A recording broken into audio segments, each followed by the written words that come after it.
Buen día, buenos días a todos. La emergencia climática marca la agenda mundial y más aún la de aquellos que trabajan con la tierra como los viticultores, como los bodegueros.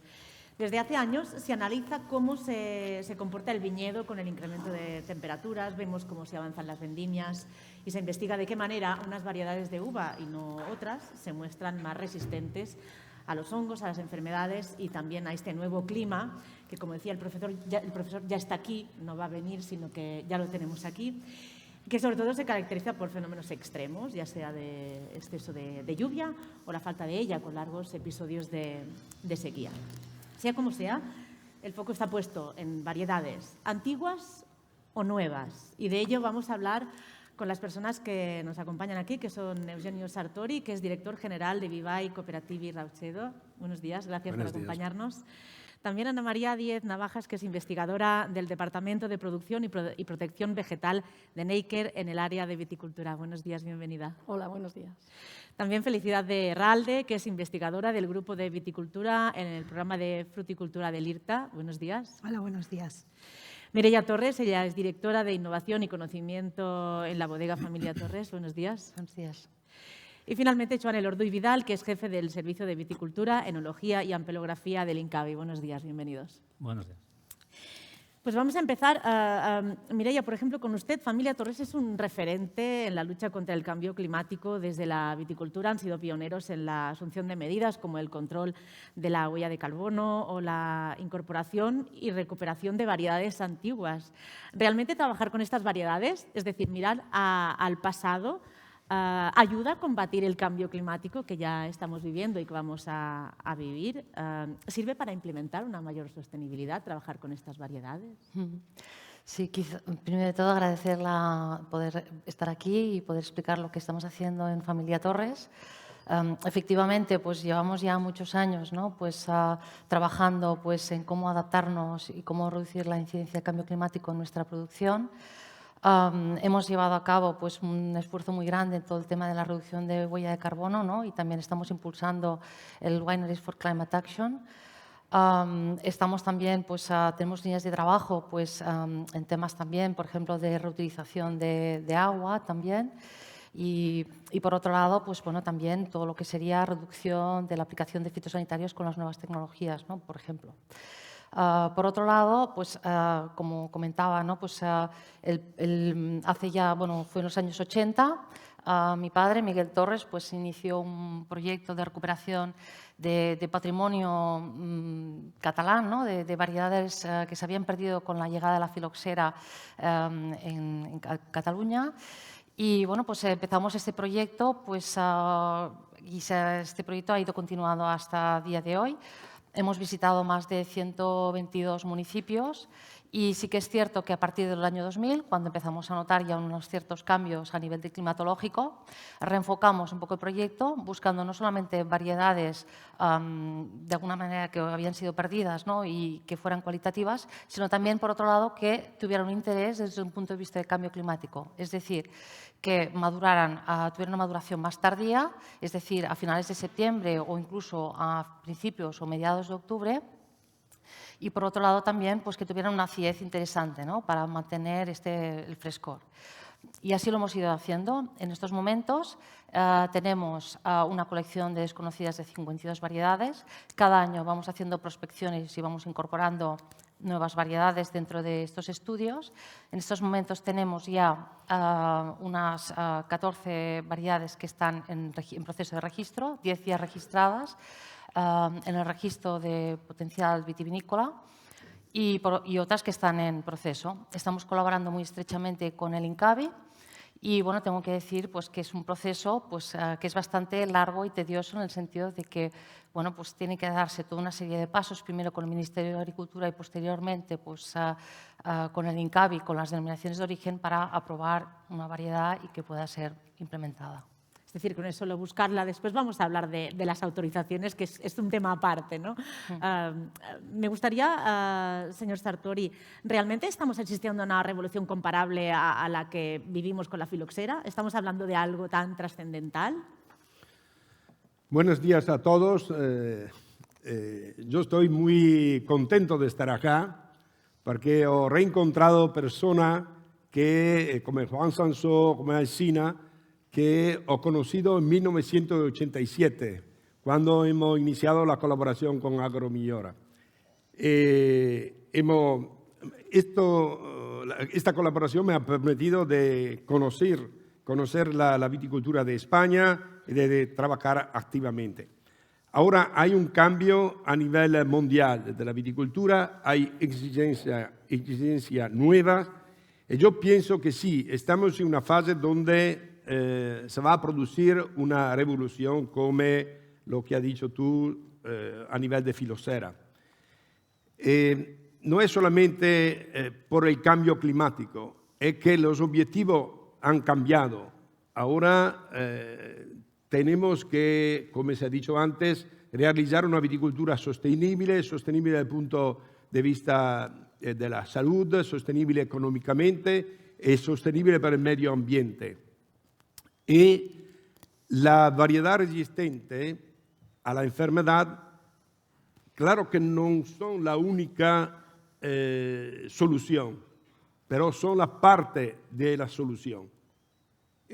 No podemos pensar en una viticultura del futuro que sea basada solamente en variedad resistente, pero sí que la variedad resistente puede, sobre todo en algunas zonas y en algunas condiciones, aportar concretamente una posibilidad de reducir el empleo de fitofármacos, de respetar el medio ambiente, etc. Por ejemplo, en Italia ahora tenemos casi 30 variedades resistentes que están en el registro nacional. Una región que es la más dinámica, que es el Véneto. El Véneto tiene 100.000 hectáreas de viñedo, 12 millones de hectolitros de vino producido cada año. Tiene el fenómeno del Prosecco, hemos hablado antes. Es la región que antes de las otras regiones italianas han permitido y han autorizado el cultivo de variedades resistentes. Como están inscritas al registro nacional, inmediatamente se puede cultivarla y contextualmente entra en la denominación de indicación geográfica. Esta es una cosa importante para el mercado, para los viticultores, porque al viticultor no le interesa plantar una variedad resistente para producir vino de mesa. Al viticultor le interesa producir vino de calidad, vino que el consumidor lo puede apreciar, como otras variedades, como los parientes nobles de la variedad. Y por lo tanto, el viticultor quiere que las variedades resistentes, sobre todo la variedad de nueva generación, la variedad que ahora se está creando, pueda entrar en la IGP, en la denominación de origen controlada. Esto es un tema importante. Y sí, efectivamente es una revolución porque hay zonas donde, como la región que he citado, el Véneto, que permite esta cultivación. En Italia ahora tenemos 1.400 hectáreas en variedad resistente. 5 años atrás puede ser que se tenía 100 hectáreas de vieja variedad o 10 años atrás. Por lo tanto, hay una evolución bastante rápida. Y también en otros países. El freno que tenemos, la limitación que tenemos, no es la limitación a nivel de cómo se puede crear una variedad resistente. Ahora sabemos, tenemos los instrumentos para crear buena variedad, con buena resistencia y sobre todo con buena calidad del vino. El problema es de la burocracia. Nosotros en Italia tenemos 19 regiones y 2 provincias autónomas. Y cada región ha hecho una ley especial para la gestión de la viticultura, que es un poquito diferente de una de la otra, ¿no? Esto nos crea muchos problemas. Ahora, lo que es necesario es una desburocratización. Un ejemplo, en Estados Unidos nosotros hemos enviado la variedad resistente, hemos enviado 10 variedades resistentes, el protocolo, no importa cuál material vegetal de vid, es enviarla a la Universidad de Davis o la Geneva University, control fitosanitario para 2 años. Después, los 2 años, si el material está sanitariamente ok, te va a permitir la multiplicación de la variedad y difundirla. Y nosotros ya tenemos plantas en Estados Unidos, en todos los Estados Unidos se puede plantar variedad resistente sin alguna limitación. Claro que la viticultura de Estados Unidos, de otros países, se basa en concepto diferente de la viticultura de la Europa, la vieja viticultura, ¿no? Pero yo pienso que tenemos, como he dicho antes, de burocratizar, dinamizar la viticultura, porque es una necesidad. No es tan fácil reducir los tratamientos fitosanitarios, producir vino ecológico, cuando tenemos condiciones ambientales con una pluviometría muy elevada, con problemas que muchos principios fitosanitarios se han eliminado y no se puede utilizarlo, y por lo tanto no hay otra solución. Las viejas variedades de Alemania, creadas en los años 60 y 70, ya no son actuales, no son tan interesantes, porque son de la vieja generación, donde el aspecto fundamental era la resistencia, no la calidad del vino. Ahora tenemos la posibilidad. Este equilibrio. En Neiker, por ejemplo, Ana, desde Neiker en el País Vasco están trabajando en estas nuevas variedades resistentes. ¿Por qué se eligió esta línea de trabajo? Bueno, buenos días. Para empezar, tenemos que agradecer a Agromillora el estar aquí y gracias a Agromillora nos embarcamos en ese proyecto. Agromillora tiene un proyecto coordinado en distintos puntos geográficos de España, como es en Itafil, concretamente en Valladolid, en Navarra con Evena y aquí en Cataluña con Incavi, si no me equivoco, en Penedès, donde colaboramos los 4 testando este tipo de variedades. Cuando se nos ofreció, nos interesaba porque es una herramienta más, una estrategia más, como bien se está diciendo a lo largo de la mañana, para luchar hacia la sostenibilidad medioambiental. Desde Neiker, pues tocamos todas las líneas que impliquen esa sostenibilidad, desde la reducción de fitosanitarios mediante la implementación de técnicas en maquinaria y demás, como bien nos contará el profesor Emilio más tarde, desde la actualización de productos en detrimento de los fitoquímicos, que es a lo que nos conduce Europa, y otra línea estratégica puede ser esta. Obviamente no deja de lado el conocer al patógeno que invade, ¿vale? Que de eso nos está hablando. Nosotros también procuramos interiorizar y profundizar en cómo los patógenos, en este caso pues, hacia lo que van las resistencias mildio o idio, también botritis, cómo se comportan, qué tipo de poblaciones hay, cómo de resistentes son a los fitoquímicos que se están utilizando. Se han hablado de un elevadísimo número de tratamientos. Nosotros concretamente en País Vasco, en la zona atlántica, en las zonas chacolineras, tenemos registrados del orden de 12 a 16 tratamientos anuales, que es lo habitual en las zonas húmedas. Normalmente la media viene a ser unos 14 tratamientos, pero claro, aplicamos fitosanitarios, se redactan estrategias y calendarios de aplicación, pero muchas veces nos falta conocer el patógeno, ¿vale? Profundizar más en ese estudio. Y, bueno, como digo, desde Neiker profundizamos en todas las estrategias y una de ellas también es el estudio del comportamiento de estas variedades en distintos escenarios. Y en el caso de IRTA, por ejemplo, Felicidad, ¿cuáles son las líneas de investigación que plantean desde el punto de vista genético un centro de investigación como el IRTA ante el reto que se plantea en estas variedades, ya sea de la sociedad o del viticultor, ¿no? Que son los que están empujando un poco? Sí, desde el IRTA, sobre todo cuando hablamos de material vegetal de viña, llevamos mucho tiempo trabajando en lo que es la caracterización de este material vegetal, saber cómo funciona este material vegetal y cuáles son los mecanismos concretos que hacen que este material funcione, ya sea en los portainjertos, trabajando con diferentes parámetros de absorción y transporte de agua a través del portainjerto, ya sean las características de las hojas, ya sean las características de la copa. También hemos colaborado en partes de diferentes aspectos de caracterización de variedades tradicionales, quiero decir, habituales, comerciales habituales.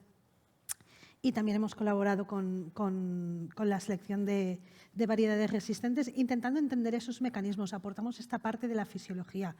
Yo diría que el IRTA, en el tema de la viticultura, somos de las instituciones nuevas, porque somos millennials, empezamos cuando cambió el siglo a trabajar en viticultura, y en otros programas de mejora que tiene el IRTA de otras especies de fruta, pues sí que hay más esta parte del programa de mejora de la componente de genética y de análisis de marcadores y todo eso, que en viña no hemos abordado. Ahora, como ha explicado la señora Balcells esta mañana, dentro de la estrategia de I4B estamos diseñando estas estrategias de Incavi, IRTA, Vitec y Rovira y Virgili. ¿Cómo nos vamos a repartir este trabajo para que aquí la viticultura funcione de una manera más, la investigación en viticultura funcione de una manera más coordinada? Y nosotros, sobre todo, vamos a hacer énfasis en este aspecto de que cómo funciona, cuáles son los mecanismos, porque a medida que vayamos conociendo estos mecanismos, esos mecanismos y los marcadores que podamos llegar a determinar podrán incorporarse en los programas de mejora y de selección, ya sea selección de variedades, de portainjertos, de clones. Y a mí una de las cosas que me gustaría añadir en este debate que estamos teniendo aquí es que, además de tener esta revolución de que estamos añadiendo más variedades a un cultivo que tenía muy pocas cuando lo comparas con los otros cultivos, que la renovación varietal ha sido muy, muy, muy dinámica siempre. No sabemos qué variedad de albaricoque estamos comiendo, porque hay 50.000 cada año y cada año salen 50.000 nuevas. Pero aquí es importante para el producto que hacemos, pero tenemos que ir mejorando, pero sin perder la biodiversidad. No podemos fiarnos de que lo que estamos haciendo, las variedades que estamos seleccionando ahora sigan funcionando perfectamente en el futuro, porque, como hemos dicho, el clima ha cambiado y sigue cambiando y va a seguir cambiando, ¿vale? Esto de pararlo cada vez lo vemos más complicado cuando analizamos los modelos del IPCC. Entonces, hay que mantener esta diversidad, tiene que haber variedades para todo, y en los sitios donde los patógenos sean el problema principal, las variedades resistentes tienen que tener más importancia, pero hay otros sitios donde la sequía, la salinidad u otros parámetros ambientales van a tener mucha importancia. Entonces, hay que tener la mente muy abierta, hay que seguir trabajando en todos los campos de selección y, por ejemplo, ¿por qué no seleccionar también variedades resistentes que además sean ahorradoras de agua para aquellos sitios donde el oidio es muy importante, pero la sequía y la salinidad también, ¿no? Tenemos que combinar estos factores y es muy complejo. Entonces, yo creo que aquí hay variedades el adaptables esfuerzo. más que resistentes. Bueno, serán resistentes a una cosa, porque normalmente hablamos de los genes de resistencia son a cosas concretas, ¿vale? Normalmente, cuando hablamos de tolerancia a sequía o de resistencia a sequía, son parámetros que son multifactoriales y dependen de muchas otras cosas que también podemos hacer, de la gestión del suelo, de la gestión de la vegetación, de toda la agronomía que podamos aplicarles, ¿no? Entonces, y es la parte más complicada. Si tú has encontrado un gen de resistencia a una enfermedad concreta, la edición génica, como veíamos, puede ser una solución muy rápida y muy fácil, pero cuando hablas de caracteres que, o sea, de resistencias que son multigénicas y que no acabamos de entender bien, tenemos que seguir trabajando mucho en eso y hay mucho campo por recorrer. En cualquier caso, pienso que es interesante tener aquí a la Administración la figura de Joan Elorduy.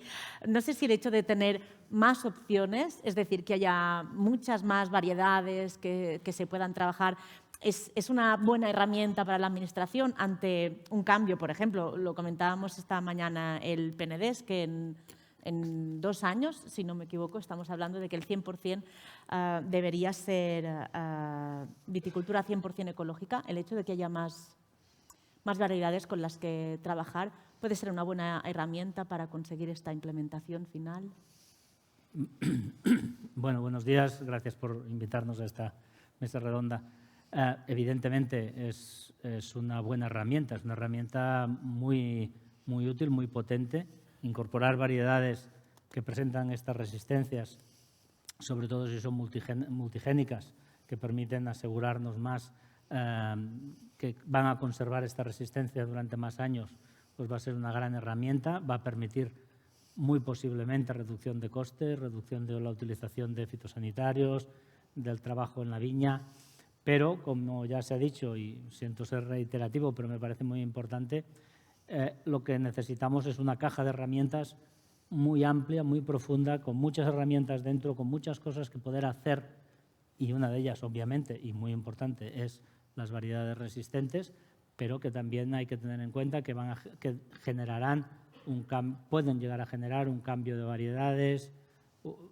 Se tiene que conocer muy bien el perfil de los vinos que al final generarán estas variedades, porque no podemos olvidar que lo que al final estamos obteniendo de estas viñas o de estas variedades es vino, y por lo tanto necesitamos conocer cómo será este producto final, cómo lo va a asumir el consumidor. Todos estos cambios es un elemento fundamental. Al final es el que compra y el que mantiene. El consumidor es el que hace sostenible el cultivo. Si no hay compra de vino, el cultivo no se mantiene. Por lo tanto, creemos que eso es muy importante. Y por otro lado, pienso que también es muy importante entender que la agronomía, la enología en este caso también, las teorías son globales, son universales, pero la aplicación es local. Una variedad puede estar muy bien estudiada, muy bien implantada, producir muy bien en determinado ambiente y trasladada, puesta sobre otro suelo, sobre otro clima, en otras condiciones gráficas, pues van a comportarse de otra manera. Lo tenemos más que comprobado con las variedades actuales, porque no va a ser lo mismo con las nuevas variedades. Por lo tanto, el hacer investigación, el hacer aplicación y conocimiento sobre el terreno, sobre nuestras diversas denominaciones de origen, sobre nuestros territorios, es clave para no cometer los errores o no volver a pisar sobre el mismo terreno que anteriormente, de importar técnicas, importar mecanismos de otras zonas, de zonas más húmedas, con menos sol, y resulta que las traemos aquí en zonas con mucho más sol, con mucha menos agua, y de pronto funcionan de otra manera. Bueno, claro, digamos que es bastante habitual. Pero evidentemente tener esta herramienta nos abre un campo muy interesante de estudio y de trabajo. Y aprovechando que estamos con usted y al filo de lo que comentaba Mireia Torres, está el tema de las autorizaciones. Es decir, no es solo encontrar las variedades que sean perfectas para cada sitio, que sean resistentes a cada una de las necesidades. Y a mí me gustaría que pudierais intervenir con total naturalidad en cualquier momento. Conseguimos estas variedades, pero después se tienen que autorizar. Y también Eugenio comentaba que estamos hablando de un proceso muy largo, muchísima burocracia y lo necesitamos para allá, ¿no? Bueno, ¿cómo lo hacemos? Digamos que los mecanismos que están establecidos son los que tenemos en marcha. Es un proceso que, como muy bien sabemos, no ya en variedades nuevas, sino en variedades que son prefiloxéricas, que siempre han estado sobre el territorio, la tenemos que aplicar igual y, por lo tanto, eso nos lleva un tiempo. Eso también nos permite conocer cómo se comporta esa variedad, no nos podemos olvidar. Al final estamos hablando de un producto, de una variedad, de una planta nueva que tenemos que saber realmente cómo se comporta, como decía, en nuestras condiciones locales. Eso no lo podemos asegurar en 2 campañas, en 3 campañas. Todos conocemos la variabilidad de nuestra climatología. Es muy fácil que un año tengamos sequía y al siguiente nos llegue el año del mildiu y de pronto no sepamos qué hacer porque no conseguimos controlarlo. Por lo tanto, un cierto tiempo para conocer esas variedades es necesario. Cierto es que estaría muy bien... Estaría de acuerdo en reducirlo un poco, ¿no? Estaría muy bien que se pudiera reducir. Supongo que, Mireia, en este sentido sí que sería más fácil seguir trabajando en este tipo de variedades si toda esta burocracia fuera más fácil o más ágil, ¿no? Bueno, yo creo que al final, yo pienso que siempre uno se tiene que fijar en aquellos que lo están haciendo bien, ¿no? Y, por ejemplo, pienso que, no sé, por ejemplo, un país por el cual siento mucha admiración en cómo están trabajando, por ejemplo, sería Francia, ¿no? Donde de alguna manera están avanzando mucho más en los estudios porque están facilitando mucho el hecho de introducir en plantaciones en todo el país, ¿no? Diferentes denominaciones de origen, diferentes variedades que han sido seleccionadas, ¿no? Pues por cada región, ya sea pues porque son híbridos, ya sea porque son variedades foráneas, ¿no? Pero que de alguna manera están buscando esta resistencia, ¿no? Pues a la sequía, por un lado, o bien también variedades que de alguna manera necesiten menos tratamientos fitosanitarios, ¿no? Por ejemplo, en Francia permiten que un viticultor plante un 5% de su superficie con estas variedades que de alguna manera han sido seleccionadas en cada zona y que estas variedades forman parte de un cupaje hasta un 10%, ¿no? Esto de alguna manera facilita una salida comercial y estos viticultores de alguna manera tienen un compromiso luego con el Estado de compartir esta información durante 10 años, ¿no? Y se va avanzando muchísimo. Creo que algún tipo de regulación de este tipo estaría muy bien en nuestro país.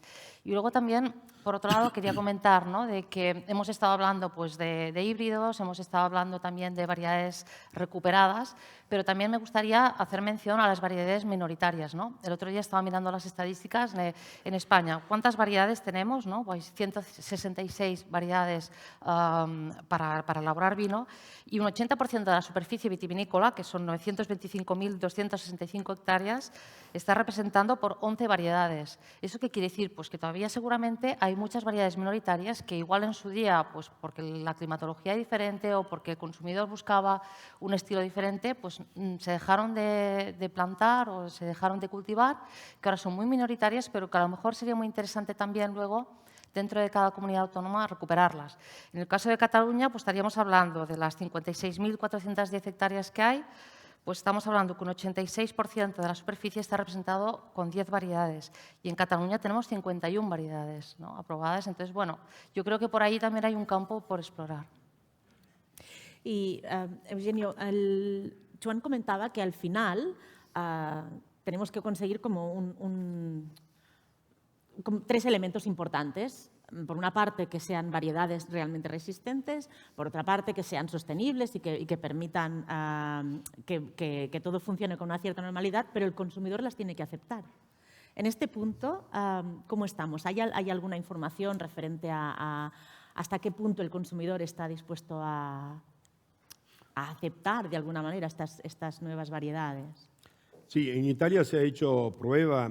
El profesor Pomarici, por ejemplo, de la Universidad de Padua, ha hecho ensayo para evaluar la reacción del consumidor.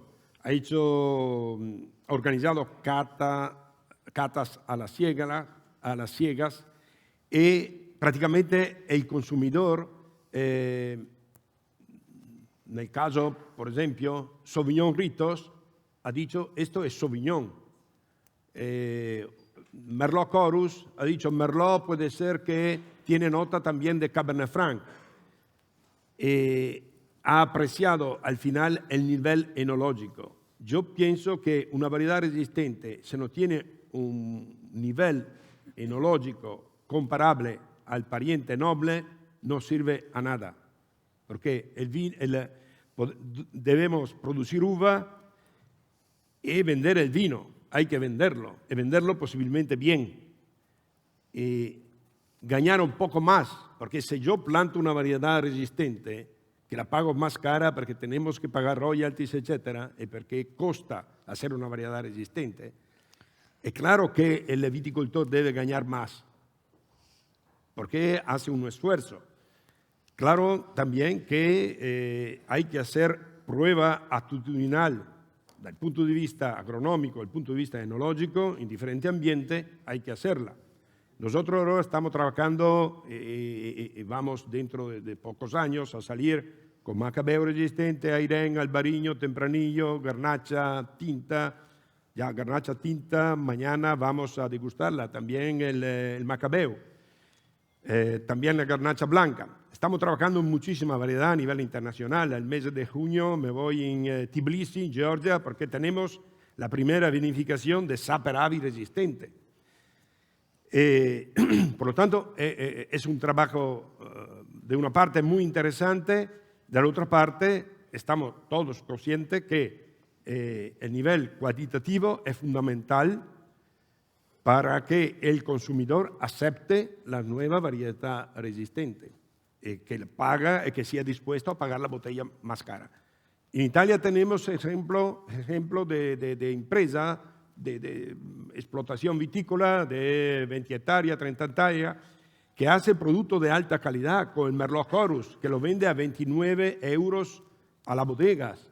No es poco, lo vende más que un Merlot normal. Puesto en barrica, bien hecho, pero un muy buen producto. Hay ejemplos. Yo estuve en Alemania al mes de septiembre y con el CIP, que es el Comité Internacional de Pepineristas, y a la sera nos han ofrecido un Sorelli, que es una variedad constituida en Italia por la Universidad de Udine, vino de calidad. Hay movimiento en el campo de la variedad resistente. Y efectivamente, por ejemplo, en Francia, los viticultores tienen la posibilidad de plantar Sorelli en todos los departamentos vitícolas. El Sorelli ya ha entrado en 17 indicaciones geográficas. Ha entrado ¿por qué? Porque han constatado que la calidad del Sorelli es muy buena. Y ahora, el año pasado, el otro año, el 2021, ha autorizado el Flertai, que es una variedad blanca, pariente Sauvignon Verde, Tokai Friulano, ciclo muy corto y le interesa para la zona del norte, Bretaña, Normandia. Por lo tanto, la variedad resistente puede darte también otra posibilidad de hacer vino en otra zona, en Bélgica, en Suecia, etc. Algunos dicen, no, es un peligro. Yo pienso que no es un peligro, porque en lugar de beber siempre cerveza, en Bélgica se puede también beber vino local. Y después, si el consumidor dice, es mejor el vino de España y de Cataluña en particular, que beba y que compre el vino de Cataluña, en lugar de beber el vino que produce él y su zona. Y Ana, en este sentido, a veces parece ciencia ficción, confírmenos si es así o no, pero, por ejemplo, en comunidades con una presión de plagas tan grandes como las que tienen en regiones vitícolas como Rías Baixas o País Vasco o Navarra, se habla de que trabajar con estas variedades puede llegar a reducir entre un 30 y un 40% la huella de carbono. ¿Estamos hablando de esto? ¿Son estas cifras? Sí, realmente si hablamos de la huella de carbono en tanto en cuanto dejamos de entrar con los tractores y disminuye un poco el tema de la maquinaria, sí. Esto además podemos fijarnos ya en países centroeuropeos. El movimiento Pigui, que aquí no se ha dicho, pero bueno, viene todo de ahí, es ya muy antiguo. Como bien ha dicho Sartori hace un momento, estamos hablando de los años 60. Ellos tenían una necesidad imperiosa, que era conseguir uva, y la uva se la comía el mildio en esas regiones. Entonces, es lo mismo que está pasando o que pasa actualmente en la zona atlántica. Estamos hablando de Galicia, estamos hablando de la zona de País Vasco, la zona norte. Obviamente hay otras regiones que también tienen una presión elevada de mildio y que bueno, en esas áreas la producción disminuye, la producción y la calidad disminuye considerablemente por estas invasiones. Entonces, bueno, todo ello lleva a mayores entradas. Luego, hablamos de zonas complicadas. Las zonas de Galicia, bueno, pues tienen una geografía pues, de cuestas, de inclinación de terreno, lo mismo que pasa en País Vasco, en la zona norte. Entonces, bueno, todo eso conlleva a máquinas especiales. Yo no entiendo mucho de maquinaria, pero máquina que tiene que hacer más fuerza para entrar. Entonces, claro, si ya de base ponemos un material vegetal que ofrece unas resistencias a la entrada del patógeno, lo que no quita nunca estamos hablando de eliminar al 100% los fitosanitarios, o tampoco los fitosanitarios, vamos a hablar de las estrategias de control de los patógenos, de las enfermedades. No quita eliminarlas, pero sí reducirlas considerablemente, puesto que ya desde Europa nos están indicando reducción del 50%, o sea, ese va a ser el mínimo, y de ahí para abajo. Entonces, claro, eso ya va a disminuir enormemente la huella de carbono debida a la intervención humana. Claro, habrá otras, como por ejemplo transportes y demás, en cuanto a vino que sale de bodega, comercialización y demás, bueno, que eso ya va por otra línea. Hablamos solamente de las intervenciones en campo. Y en este sentido, Felicidad, más allá de las variedades en concreto, ¿qué otras herramientas podemos utilizar? Hablábamos de los portainjertos, y uno de los más extendidos es el 110R, ¿lo he dicho bien? Sí. ¿Verdad? Pero resulta que tiene más de 100 años. Sí, a ver, la historia de los portainjertos viene siendo muy antigua, lo ha explicado el profesor Sienza, que los portainjertos dieron solución a un problema concreto y la dieron buena, y luego pues no había mucho interés. Y no había mucho interés también porque por parte de los viticultores el problema de la filoxera estaba solucionado, y excepto que tengas un terreno muy difícil, muy complicado por su textura, por sus condiciones de caliza activa, etcétera, etcétera, no vas a pedir un portainjertos muy especial. Normalmente también aceptas lo que te ofrecen los viveros y durante mucho tiempo pues los viveros también han ido a lo que funciona mejor, que es el injerto fácil, el injerto que sale bien, que no produce problemas después. Entonces, esa combinación de falta de necesidad y hacer los procesos eficientes es la que ha hecho que el mercado esté lleno de unos pocos portainjertos, muy pocos, respecto a la gran diversidad que hay, que siguen estando en el campo y que podríamos sacarle mucho más juego. Entre volver a saber qué portainjertos nos funcionan bien, en qué circunstancias, y aprovechar esta nueva corriente que hay programas de mejora de portainjertos en todo el mundo, estas selecciones M que nos han comentado antes, pero hay varias iniciativas a lo largo del mundo que están incorporando no solo una mejor uso eficiente del agua y de los nutrientes también, no nos olvidemos todo lo que estamos hablando del uso del nitrógeno, las aplicaciones del nitrógeno, que la absorción de nitrógeno sea más eficiente, sino también resistencias a otros patógenos. Aquí no hemos entrado pero los portainjertos también tienen que ser resistentes a nemátodos, a filoxera, evidentemente, ¿vale? Y a otros patógenos del suelo, las enfermedades de la madera, etcétera, etcétera, y eso también tiene que estar contemplado. Tenemos el mismo suelo que hace 100 años. El mismo suelo que hace 100 años. Hombre, lo que ha dicho antes Joan Huguet de que hemos hecho explotaciones agrarias, eso en los últimos 100 años también ha cambiado. Hemos explotado más los suelos, ahora estamos intentando volver a poner el foco de atención en el suelo, volver a considerar, para mí, yo soy bióloga y para mí el concepto es hacer que tu campo, que tu explotación agraria no sea una explotación agraria, sino sea un ecosistema, ¿vale? Y volver a hacer que tengamos este equilibrio entre los patógenos y los que viven, ¿vale? Y considerar, pues en este caso, la vid son 2 especies, la que pongamos en el portainjertos, la que pongamos en la variedad, pero que además puede tener simbiosis con micorrizas que nos ayuden a mejorar la absorción de agua y nutrientes, puede beneficiarse de un equilibrio bueno de microorganismos que incrementen la materia orgánica, que hagan antagonismos con los patógenos también. Ahora una gran línea de trabajo también que hay que explotar son los agentes de biocontrol para el control de enfermedades. No solo las variedades resistentes, pero no sustitución de productos, agentes de biocontrol, y al final es recrear un ecosistema controlado, ¿vale? Entonces, ahí eso que intentaremos también explicar mañana en la biodiversidad es todo el material vegetal que plantamos, que es el que nos da la uva, esa uva de calidad que hemos estado hablando, pero también esa relación con los otros organismos que hay en el suelo, que no tiene que ser de dominancia absoluta, sino que tiene que ser compartida. Y eso es lo que tenemos que reaprender o entender bien, porque antes el suelo era un poco, pues eso, barrer debajo de la alfombra, lo que no vemos no nos importa y tenemos que mirar más. Y cuesta más mirar lo que hay debajo del suelo que lo que hay en la parte aérea.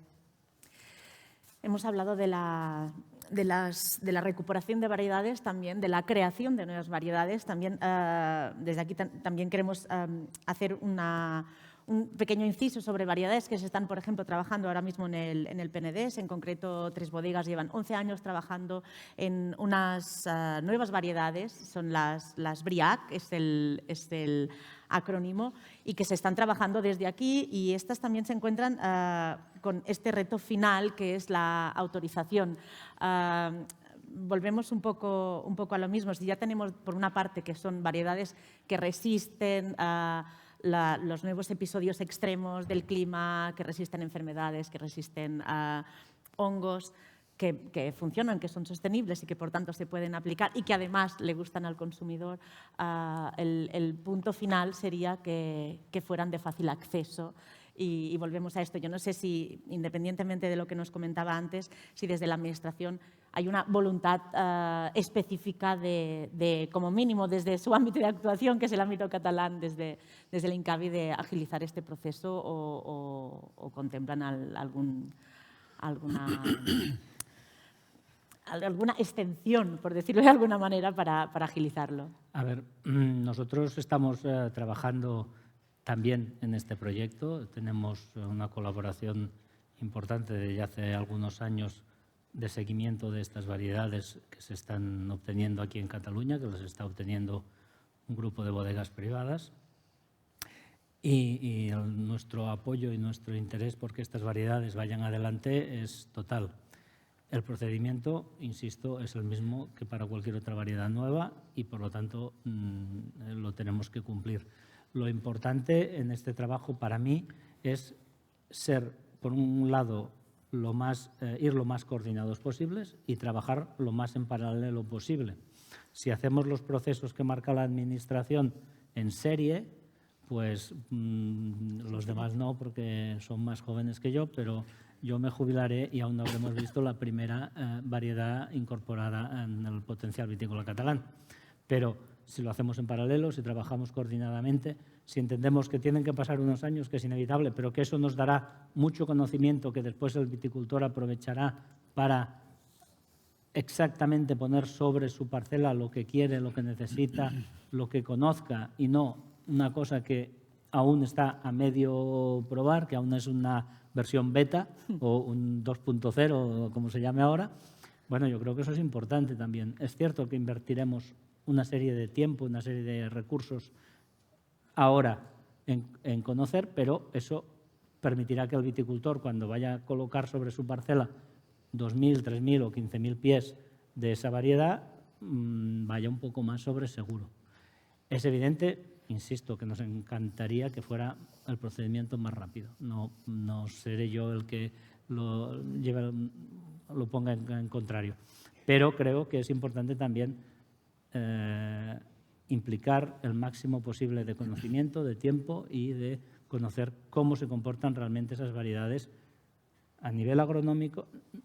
De resistencia, lo primero, porque es en lo que estamos trabajando, pero obviamente a nivel agronómico, si va a ser una variedad fácil de cultivar o no, qué tipo de conducción le tenemos que dar, qué tipo de formación hay que darle a esta variedad en particular, cuánta agua nos va a demandar esa variedad, sobre qué portainjertos la hay que colocar para que la simbiosis que se comentaba antes sea la más apropiada.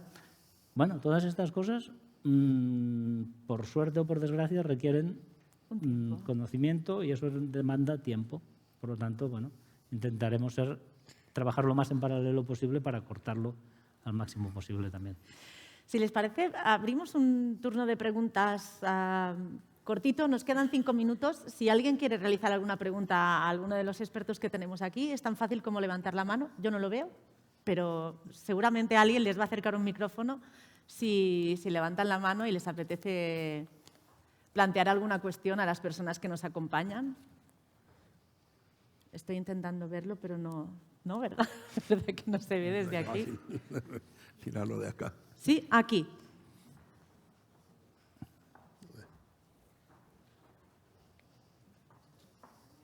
Ah, perfecto, mucho mejor.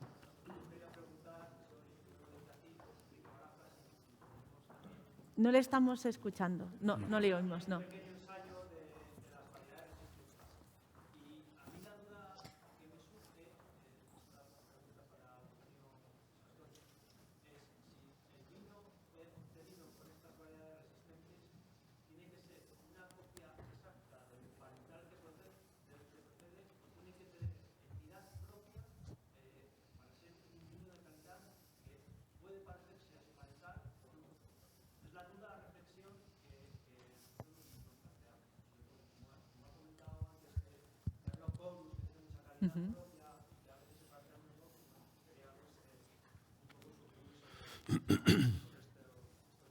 No sé si han escuchado bien la pregunta y el resto del público, ¿sí?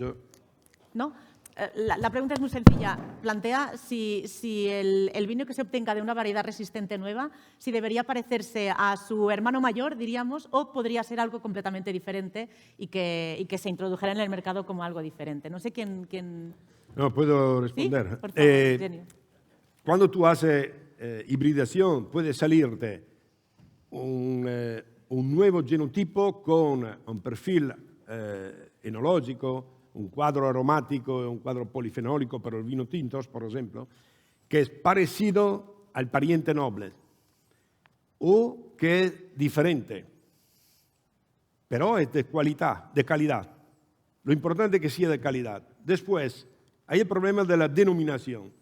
Yo pienso que en tema de denominación tenemos que seguir un principio, que si el nuevo genotipo tiene un perfil enológico similar al pariente noble, se puede utilizar el nombre del pariente, por ejemplo Merlot o Chardonnay, y después se va a completar este nombre con un nombre de fantasía, Chardonnay Cursus. No significa nada, pero lo distingue de Chardonnay, pero te dice también que el vino es muy cerca del Chardonnay. Si tiene un perfil totalmente diferente, lo llamamos Volturnis, que es un pino negro, pero tiene un racimo, tiene hoja muy diferente. A nivel de vino tiene carácter de pino negro, pero hemos decidido de llamarlo Volturnis. En otros casos, hay que te sale también no solamente el fenotipo, pero también la característica enológica muy leja y por lo tanto tú lo llamas con nombre de fantasía. Yo pienso que esto es el sistema más correcto.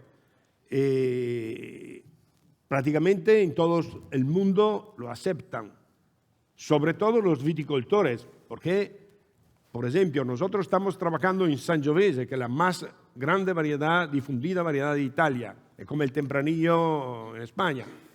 Los productores, los grandes productores, Antinori, Frescobaldi, Villabanfi, me dicen, si un día va a registrar un Sangiovese y que tiene carácter de Sangiovese, enológicamente, tiene que darle una denominación tipo Sangiovese Corse, perché se no non si va a vender una sola botella de vino. Come puede vender un vino Artaban o Vidocq? No es un buen nombre per un vino, un Artaban. Una signora non va al bar e dice dame un bicchiere de Artaban. Hay que considerar este tema que es muy importante. Nosotros tenemos que facilitar la venta del vino, claramente producido por los viticultores. ¿Alguna otra pregunta? Ahí, Alfonso. ¿Aún? Sí, hay uno. Aquí.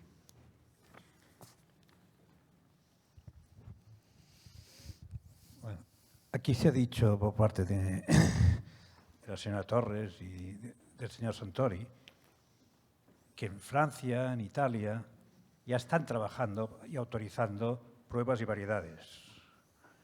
Los agricultores lo que queremos es hacer buenos productos para poderlos vender y venderlos lo más caros posible. Y yo lo que veo, por lo que se está diciendo aquí, la Administración está poniendo trabas a desarrollar estos nuevos productos, excusándose en que hace falta tiempo, no autorizando la Administración y también las propias denominaciones de origen, que tampoco están autorizando estos nuevos productos y estas nuevas variedades, porque al final son variedades nuevas, que tienen que estar autorizadas y homologadas. El pretender legislar siempre prohibiendo y no favoreciendo, luego nos quejamos de que los otros países nos pasan por delante. Y que el Prosecco pues, está vendiendo mucho más que el cave que el champán, que otros países nos están adelantando, y la culpa es nuestra. Y los agricultores somos los perjudicados. No era una pregunta, pero si alguien Una quiere, constatación. si alguien quiere comentar algo, Joan, por alusiones. No, a ver,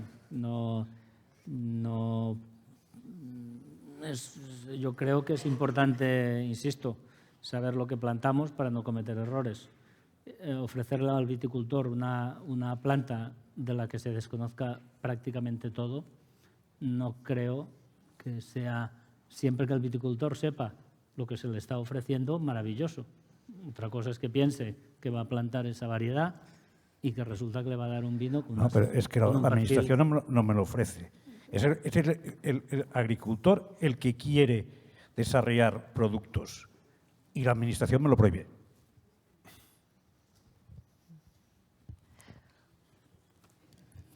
¿Alguna pregunta más? Parece que no. Pues muchísimas gracias. Nos ha acompañado Joan Elorduy Vidal, el ex jefe de Servicio de Viticultura, Enología y Ampelografía del INCAVI. Mireia Torres, Eugenio Sartori, Felicidad Herralde y Ana Díaz Navaja.